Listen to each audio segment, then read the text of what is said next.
రాష్ట్రాలు అదల్ బదల్ అయినాయి కానీ పబ్లిక్ అంతా కలిసే ఉంటుర్రు. అక్కడోళ్ళు ఇక్కడ కొలువులు చేస్తుర్రు, ఇక్కడోళ్ళు కొంతమంది అక్కడ కొలువులు చేస్తుర్రు. అందుకే ఎక్కడ మీటింగ్ అయినా సరే ఆంధ్ర తెలంగాణ కలిసి కట్టుగా నడవాలి అంటుంటారు మన లీడర్ సభలు. రెండు దిక్కులోళ్ళు పోటీ పడి పనిచేయాలి అన్నట్టు మాట్లాడుతుంటారు. అయితే అన్నిటికీ మించి హైదరాబాద్ అమరావతి నడుమ పోటీ ఈగింత జోరుగా నడిచేటట్టున్నది. చూడురు మీరే.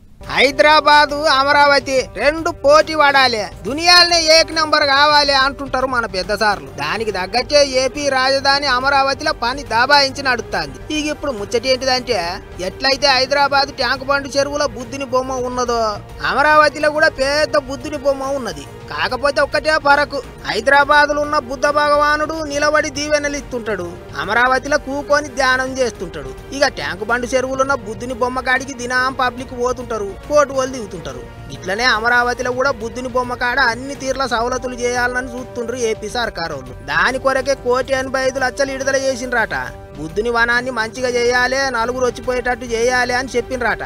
ఇక అదట్లుంటే ఇప్పుడు తెలంగాణ సర్కారు వాళ్ళు తాపకోసారి చెప్తున్న ఫ్యూచర్ సిటీకేంచి అమరావతికి 12 లైన్ల రోడ్డు వేయాలని చూస్తుండ్రట. రంగారెడ్డి, నల్గొండ, సూర్యాపేట మీదికేంచి అమరావతికి, అక్కడి నుంచి బందరు పోర్టు దాకా కొత్త రోడ్డు వేయాలని ఆలోచనలు చేస్తుండ్రట. దానికి 10,000 కోట్లు అవుతాయా అంటుండ్రు. ఏపీ సర్కారు వాళ్ళు తెలంగాణ సర్కారు వాళ్ళు సెంటర్ వాళ్ళతోని మాట ముచ్చట్లు చేస్తున్నారట. గిట్లా రెండు దిక్కుల సర్కారు వాళ్ళు హైదరాబాద్ కు అమరావతికి లింకులు కలుపుతాండ్రు అన్నట్టే మాట్లాడుకుంటారు ఇప్పుడు అందరూ.